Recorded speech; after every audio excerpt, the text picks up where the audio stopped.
টকের জন্য বড়ই খেতে পারো না? তাহলে আমি বলব এক্ষুনি বাজারে গিয়ে বড়ই কিনে নিয়ে আসো। কারণ আজকে আমি যে রেসিপিটা দেখাতে যাচ্ছি, এইটার পরে তোমরা কখনোই বলবা না যে টকের জন্য বড়ই খেতে পারি না। কারণ বড়ইতে যে কত বেশি উপকারিতা আছে, সেটা সম্পর্কে আমরা সবাই কম বেশি জানি যে কি পরিমাণের ভাইটামিনস আছে। ইভেন বড়ই কিন্তু ওজন কমাতেও সাহায্য করে এবং যাদের গ্যাস্ট্রিকের সমস্যা আছে, ডাইজেশনের সমস্যা আছে, এই সবকিছু কিন্তু বড়ই খেলে কমে যায়। তো ১ম এই আমি বড়ইগুলোকে ভালো করে ধুয়ে একটি কাচের জারে নিয়ে নিয়েছি। অবশ্যই পরিষ্কার হতে হবে কাচের বয়মটা।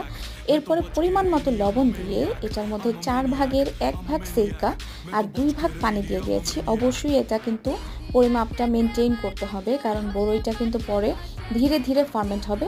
তো এরপরে এটাকে ফার্মেন্ট হওয়ার জন্য রেখে দিবা ১ থেকে ২ দিন। সো রেডি হয়ে গেল ফার্মেন্টেড বড়ই। আর এটা কিন্তু বানাতে খুবই সহজ আর খেতে খুবই মজা। এবং বড়ই শেষ হয়ে গেলে তোমরা কিন্তু এখানে আরো নতুন বড়ই আস্তে, আস্তে এড করে, করে খেতে পারবা।